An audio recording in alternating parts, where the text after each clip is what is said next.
Ngon đấy. Minh ngon không? Đại ngon không? Ăn đi. Chào mọi người nha. Hôm nay anh em mình đi câu cá nhá. Đây. Đấy. Đấy. Câu cá. Đấy.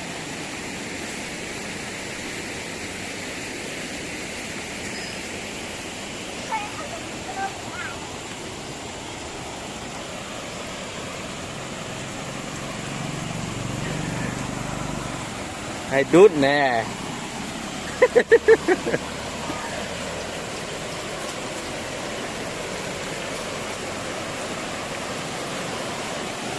Đấy, đi câu cá nhá.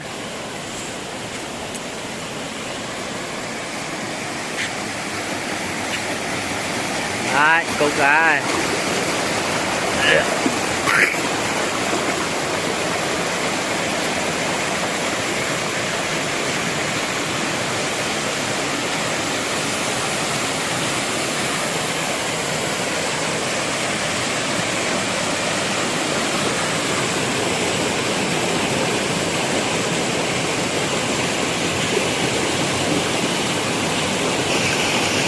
Đấy, anh em mình đi câu cá hôm nay.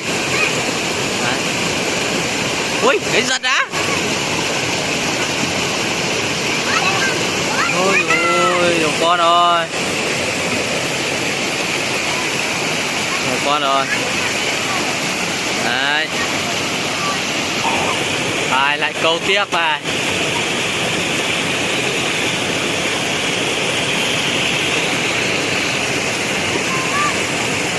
Ôi, ôi, ôi, được con ra. Đấy. Cái kết 2 con này nhá. Đấy. Đấy. 2 con. Đấy, lại câu tiếp phải có rồi nhá.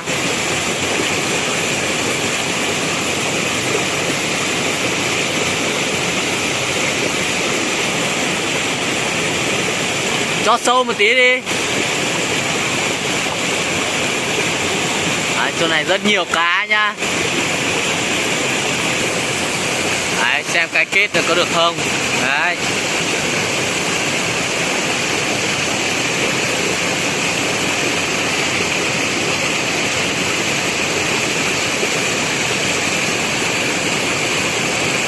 Đấy, có rồi đấy, có đấy. Đấy, 2 con đó. Đấy.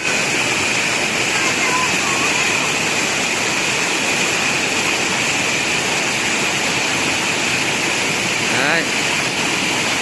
3 con đấy à.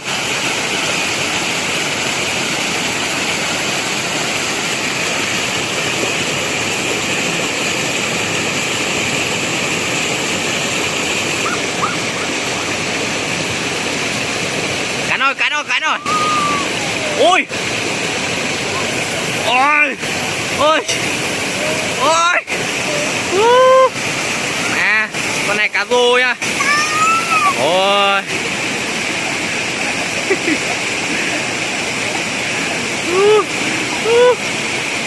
Đấy. Đang cho mồi nhá.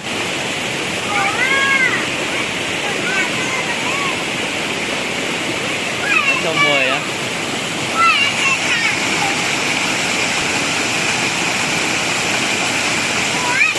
Đấy, bắt đầu lại câu tiếp. Cắn rồi. Ôi. Được con này đấy. Đấy. Đây bắt ra đây. Đấy.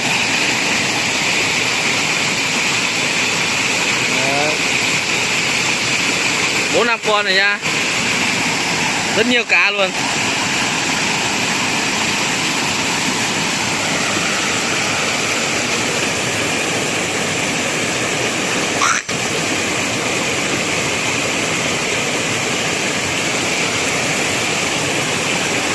Đấy, lại câu tiếp này. Em có không?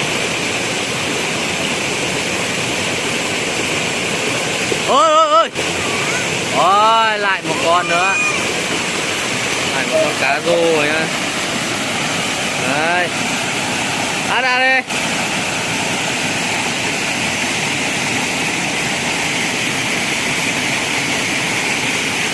Đấy.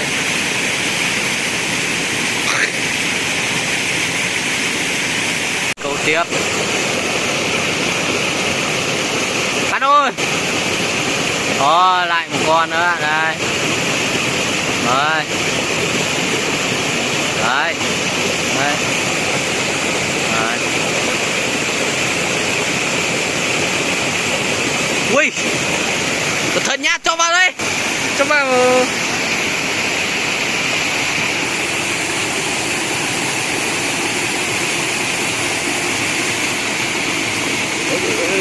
Bắt đi, bắt đi. Tiếp đây.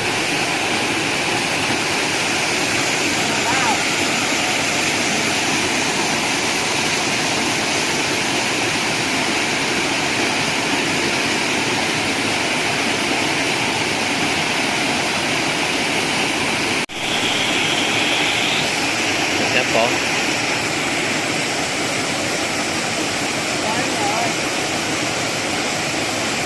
Không biết còn có không.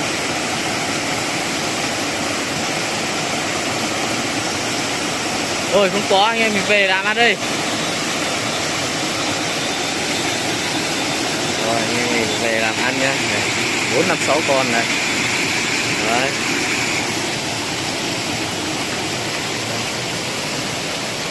Ngã. Từ luôn nha.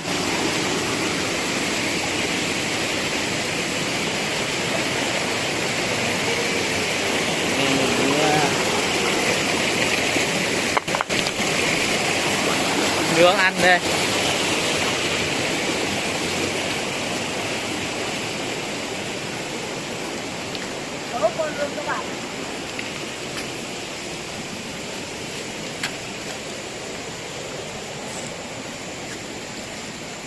Đấy, nướng ăn.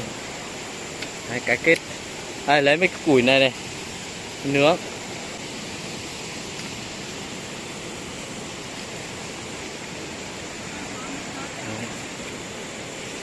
Bây giờ đi kiếm củi ấy. Đấy. Kiếm củi. Kiếm củi đi nướng cá đây.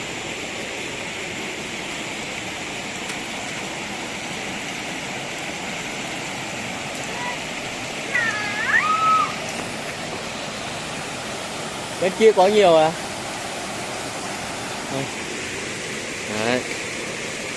Kiếm củi nướng cá này.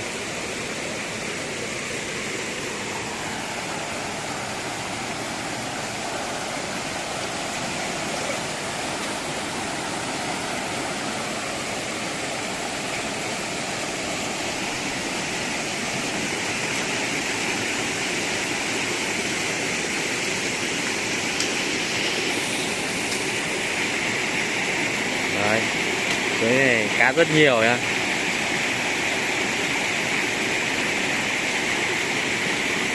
Lấy củi bé thôi.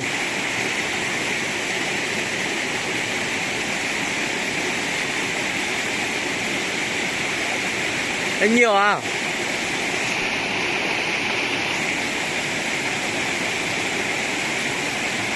Đấy, lấy củi con cá ấy.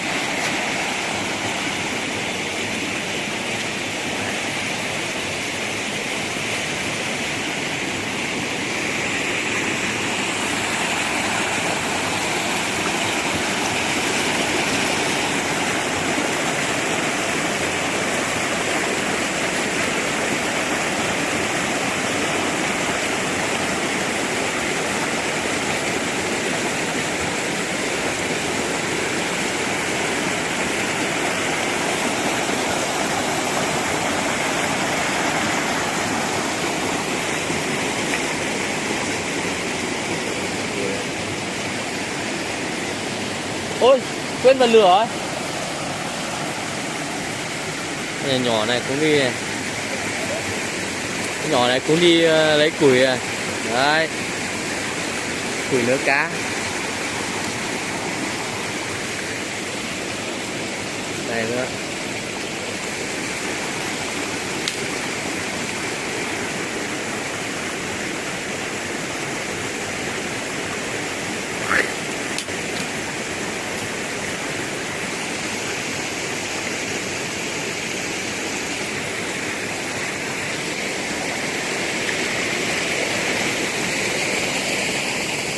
nhiều rồi, chắc đủ rồi.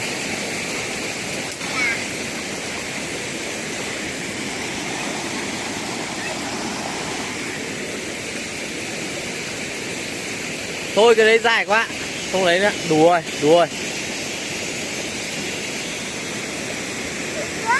Đủ rồi.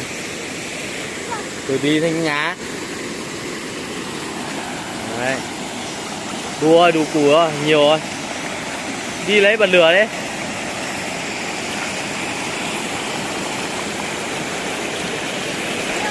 Đấy. Đi lấy bật lửa nha.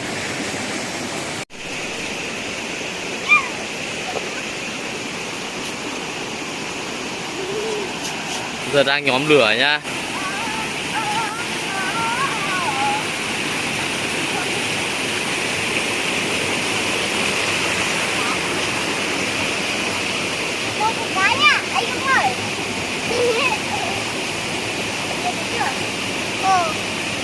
Đấy, đang nhóm lửa.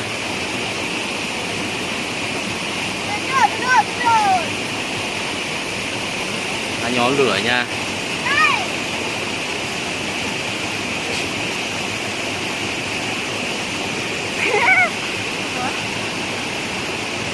Có tao đi của ba hát bị hay lẽ nó nhiều của.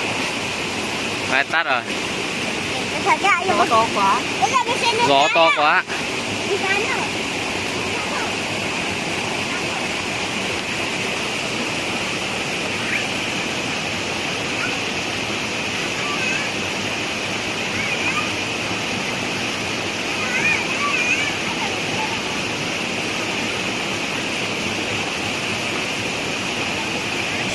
Đấy, giờ vào đấy. Nhóm lửa này khó lắm anh ạ. Đây, đấy rồi.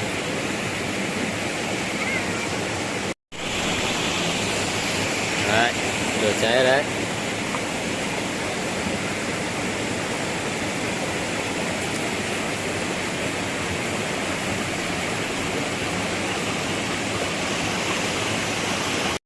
Đấy, giờ đang lấy cá nha. Đấy các bạn có thấy không? Bố mình đang lấy cá nhá. Bố mình đang nuốt nha. Ra lấy cá, cô cá nha. Cô cá kìa. Cá nha. Cá đâu? Cá to kìa. Đâu dưới. Cá to này.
nướng rồi.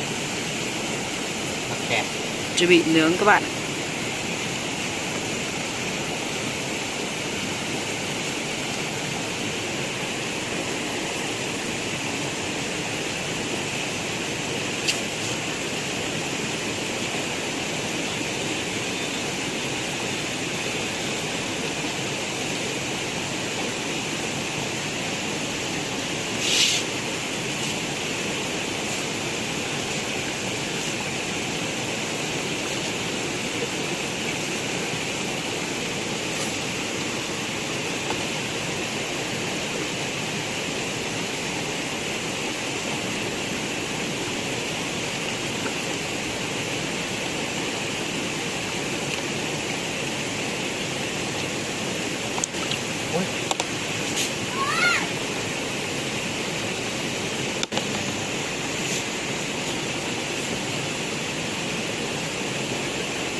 Bắt đầu nướng nha.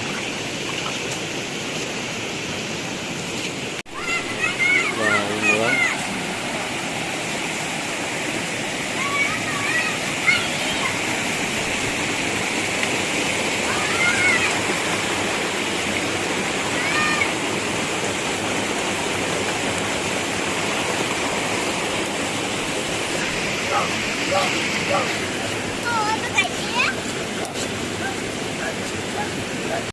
Rồi. Vị nướng nha. Rồi anh ngon. Lật bên này nè.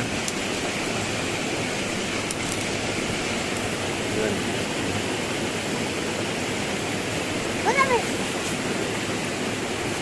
dạ, đi rồi.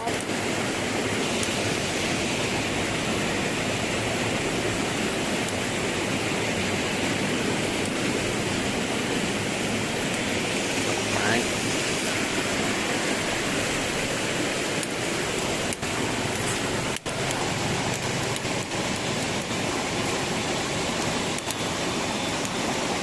Nhìn ngon nhá.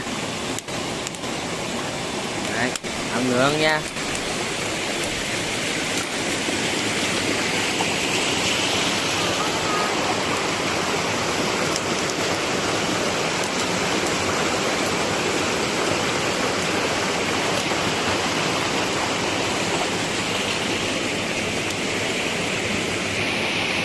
Rồi, sắp chín rồi đấy.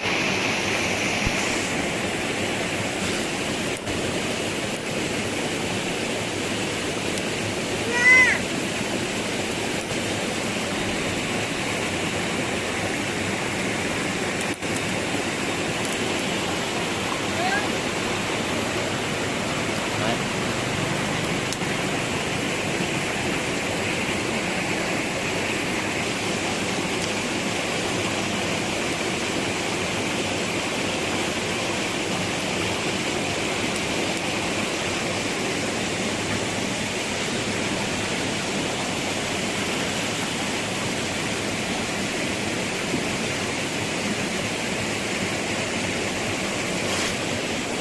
Ngon chưa anh em?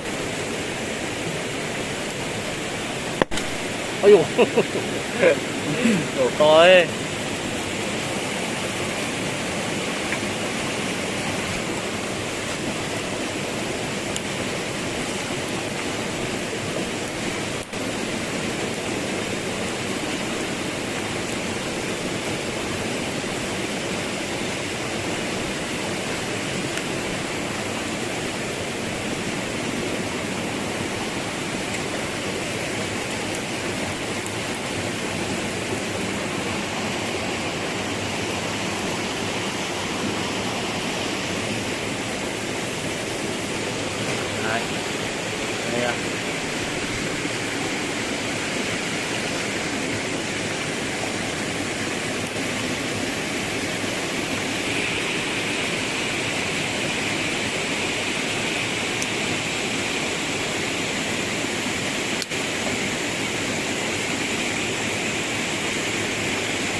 Bị chín rồi nha.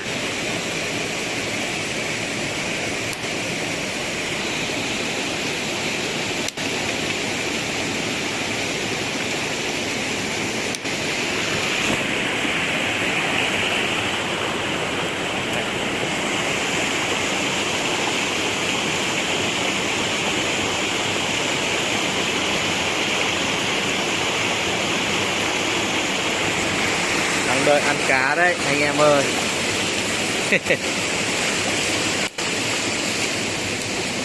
Tí nữa chín cho ăn nhá. Tí nữa chín cho ăn nhá.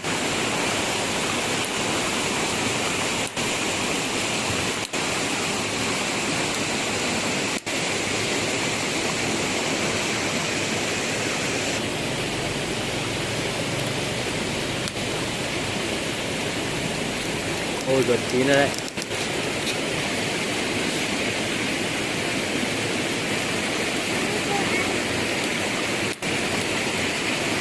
Thằng này đi lấy củi rồi. Lấy củi đấy.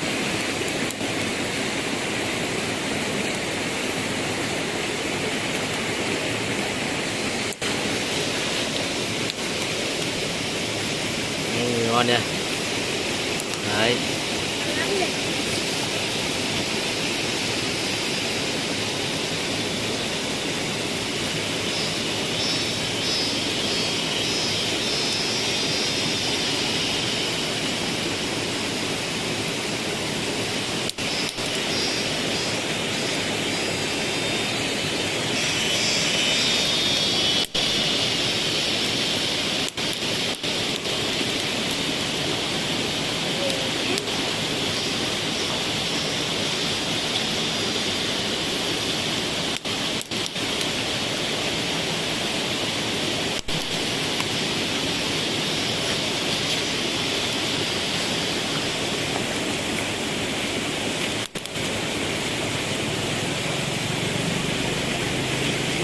Chuẩn bị lấy lá để ăn nhé. Đấy.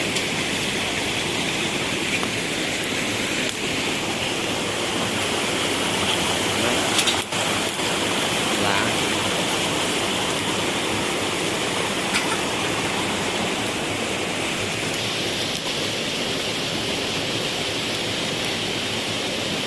Sắp cháy rồi. Rồi đây. Cháy rồi đấy.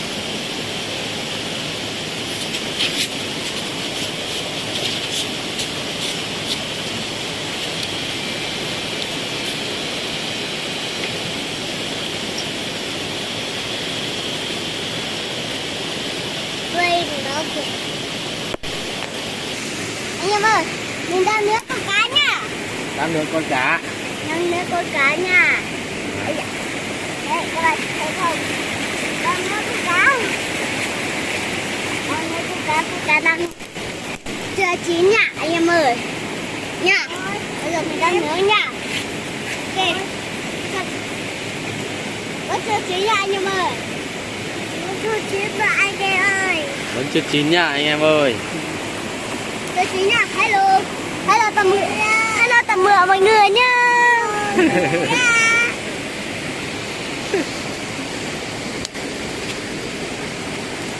Hello xin chào mọi người nhá. Hello xin chào mọi người nha. Mình đang nướng con cá nhá em ơi. Mình đang nướng con cá nha anh ơi. Đấy thấy không? Đấy mình đang nướng nhá. Đây mình đang nướng. Nướng cá. Đấy. Tôi gần tí nè. Tôi gần tí. Đấy. Đấy. Đấy các bạn thấy không? Đang nướng con cá ăn nhá. Ok. Bây giờ mình sẽ nướng nhá. Sau khi chín chúng ta sẽ ăn nhá em ơi. Đúng rồi. Chín là sau khi mình ăn nhá. Mình không có nhà. Đấy đang nướng nhá. Đấy đang nướng nhá. Ôi. Sắp chín rồi. Hả? Sắp chín rồi. Sắp chín rồi nhá anh em ơi. Sắp chín rồi ăn nhá. Sắp chín chưa? Cũng ít thôi là chín rồi. Mình đang quay nha. Nói lại đi. Bố mình đang quay nha anh em ơi. Cá sắp chín rồi đấy. Mình thì ăn nửa bé nhá. Mình với thằng này, mình với thằng cu này ăn nửa bé nhá anh em ơi.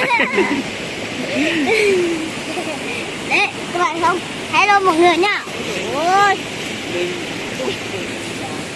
Hello mọi người nha. Bà, hello mọi người nhá. Nóng nha. Đấy, bây giờ mình đang Quay.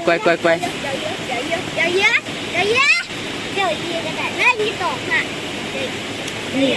Nhì hả lên tổ. Chưa đây.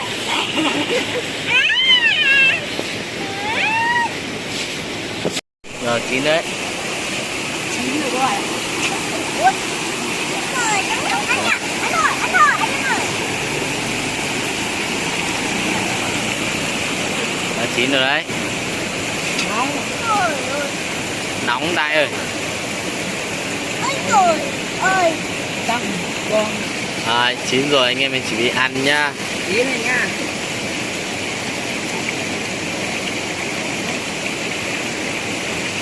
Mình mời các bạn nha.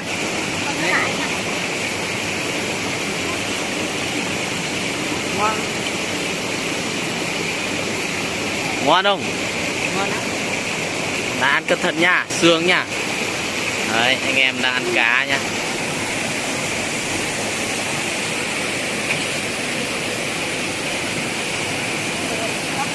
Nóng không? Thần nha, xương nha. Gọi ông ạ. Đấy.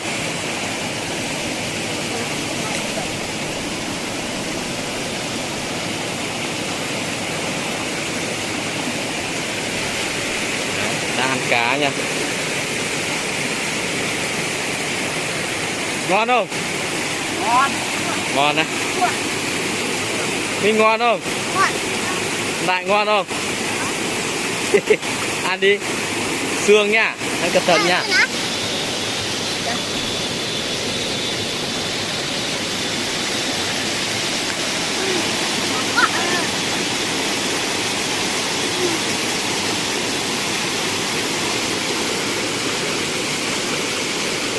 Đại ơi, có xương nha.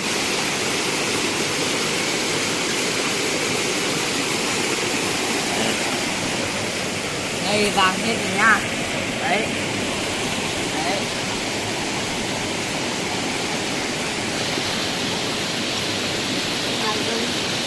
Đấy.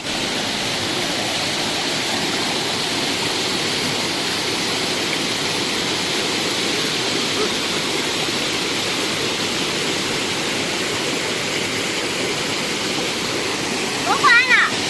Có.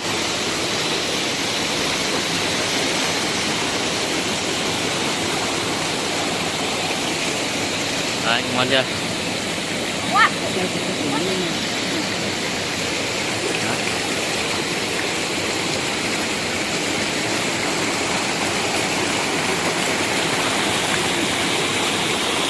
Ngon không?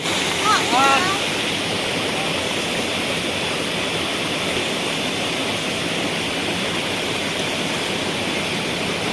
Đó. Chào mọi người nha. Clip Chào mọi của người nha.